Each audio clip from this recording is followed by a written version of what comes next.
The Ofanko-Pokwase in Sawam Highway has become a dust-choked battleground, leaving residents and workers here grappling with air pollution.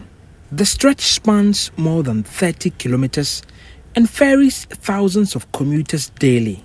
After enduring years of a road plagued with potholes, this road rehabilitation has become a new inconvenience for the community. So once they started this road, the dust is worrying us too much. It worries me when I dress up to go to work and I get to work.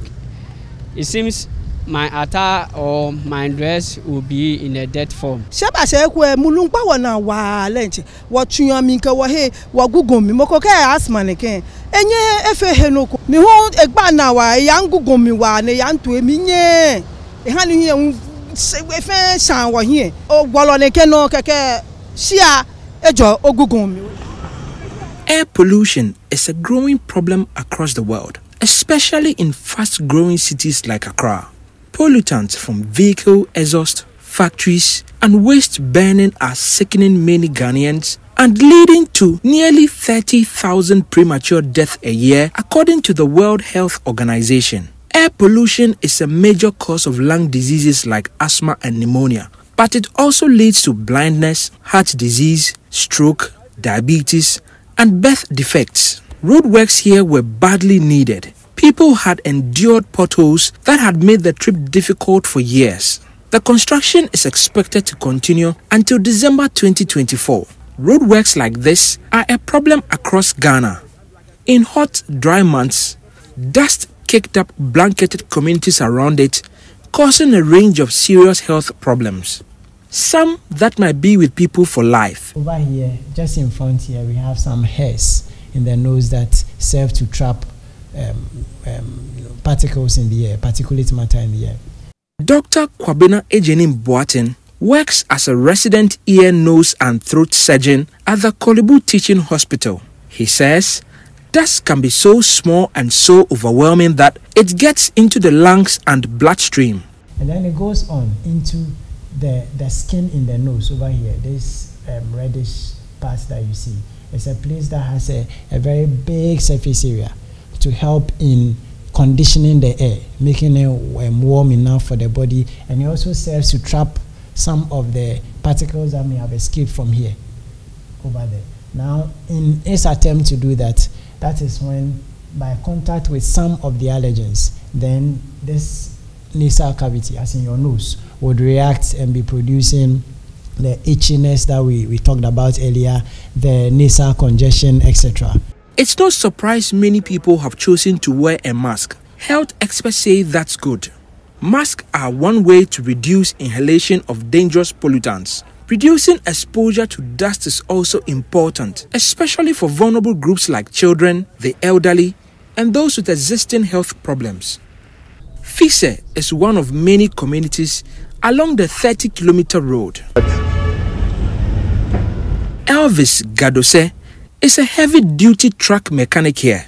He says, on some days, the intensity of the dust makes it difficult to work. I've been coughing, sake of the dust. As you can see my workshop here, my workshop is near the road, and there's a whole lot of the dust. And you can't be at the roadside and be working sake of how the road is. The dust is causing us a lot of tough time. It's not just adults who are affected. Hegai Bamare is an expected mother. That's why I always put on the mask. Because if I don't put on the mask, when I reach home now, my throat will be paining me. I have to take in some Mentos before I be up. But right now that I'm wearing the mask, I don't get that thing again. I don't have that effect again. The dust is too much. Sometimes you work Hegai sells nose mask along the dusty road. She's not the only one made sick by the dust here. Experts say pollutants may pass to Hegai's unborn child, risking birth defects and lifelong problems. Hegai knows this, but she says she has no choice. Always I go on for checkups because of my pregnancy. Always I go, they will be checking me, they say I'm okay. Sometimes I will be having a cold, they will give me medicine. But I can't stay in the house. I have to come back still and work. And all is because of the dust. At a nearby pharmacy, the severity of the impact on the people here is clear. With sore throat, cold, and then cough. Some of them complain the dust because they sit in cars, they don't wear nose mask, so the dust goes directly into them, so they come, the place is dusty and all. Angela is a pharmacy assistant. Since the construction started, she says they have witnessed an increase in the number of dust-induced complications in the area. For now, it's just the cough, sore throats, and the cold that we see, but then looking at a long period of time, it could lead to other complications. We tell them they should drink water more and then get a nose mask if they are around the area and it's dusty. Dr. Carlos has been monitoring the impact of air pollution on Ghana's growing population. He's the program manager of the Occupational and Environmental Health Unit at the Ghana Health Service. He says the effects of dirty air are far-reaching for many groups of Ghanaians. We know that the children, usually are more vulnerable because their lungs are not well developed, and they stay closer to the ground where you have some of these pollutants in higher concentration. So they are more vulnerable, as well as the aged, the elderly, who are also not able to handle the effects of this air pollution, as well as the strong adults. Then also you can talk about those who have pre-existing chronic lung diseases, chronic obstructive lung diseases. These are exacerbated when they are exposed to air pollution. The WHO estimates that 99% of the world's population is breathing polluted air. Children and the elderly are most at risk when exposed to these pollutants, and UNICEF is concerned, especially for children in Ghana. Dr. Emmanuel Chemantin Amoa is a health specialist with UNICEF. If you look at pregnant women, it has an impact on them, on the developing baby in the womb, on when the babies are born. They may have low birth weight, some die, children have pneumonia. So even 50% of children who die from pneumonia, it is from air pollution. Dr. Ejenim Boati warns that these residents face an increased risk. There are some tumors in the nose that can be attributed to the kind of air that you've been exposed to. In the throat also, once again, depending on the kind of air quality, when you are dealing with periods when the air is so dry, carrying with it a lot of dust and other things, there are you are likely to have more infectious things happening in the throat by way of these things. So within this period, for instance, that we have a lot of dusty wind blowing around, there's a greater likelihood that you have some of these, some of the particles in the air making their way as far down into your lungs.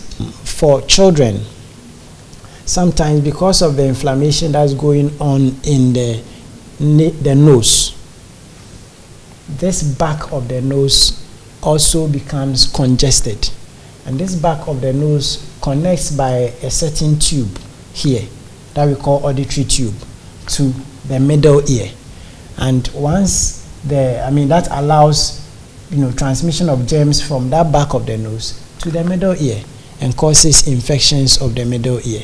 Yes, so that is one of the things that children are susceptible to. The woes of some people are far from over. The dry conditions have worsened the situation. Analyst with the Clean Air Fund, Victoria Wusu-Teria, says the weather is expected to remain dry until the end of the month. From research too, we found that during February we have all reached the peaks, the peak of the Harmattan. So mostly the dust levels, concentration levels are quite high in February, and then along the way, getting to the latter parts of February, it reduces. Resident engineer on the project, Engineer Kwabena Bimpon, says they cannot be blamed for the dust pollution that has enveloped the area, although he admits they have challenges suppressing the dust. In Harmattan, we all know that we have those issues. So to attribute it entirely to our project, I think it's a little bit, if it's not disingenuous, maybe it is stretching the issue too far. But then I acknowledge that we may also have had some, level of impact on the general environment. Before December, we didn't have any challenge. We were suppressing, dust. Dust is the major issue. We were suppressing dust with water, bowsers.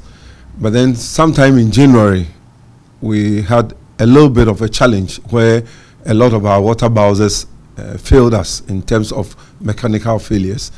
And we resorted to employing the private tankers to help us, but that wasn't enough. So for about 2 weeks, we had a challenge with dust pollution. And of course, that coupled with the weather, because we are in the Harmattan season, and that really messed us up. Initially, we tried to have some other chemicals added to the water to reduce, and of course, to ensure that the water stays on the road. Unfortunately, we were not successful with those chemicals, even though they were expensive. During our visit to the area, a water tanker was seen spraying water on the dusty road, but it doesn't do much. So this is the main road that leads to Amasaman, Pokwase and its environs. Well, there are efforts to try and rehabilitate this road and make it motorable. But in the interim, the dust from the area is disturbing residents a lot. At this point, I have to wear my nose mask because it's very dusty in this area.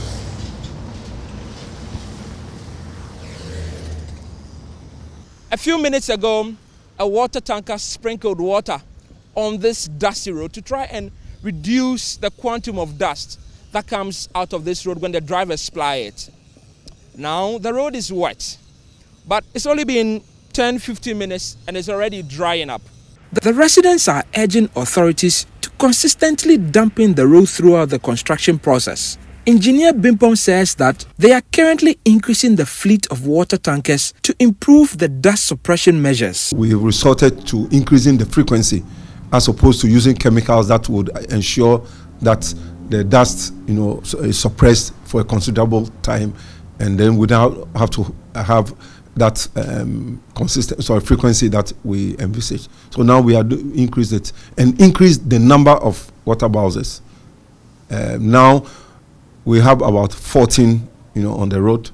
It used to be about 9 initially, but as a result of the challenges that we're having, we've increased it. We are continuously monitoring the air quality and when I say air quality, we are not only talking about dust, but then there are other greenhouse gases which are being monitored, emissions from our vehicles.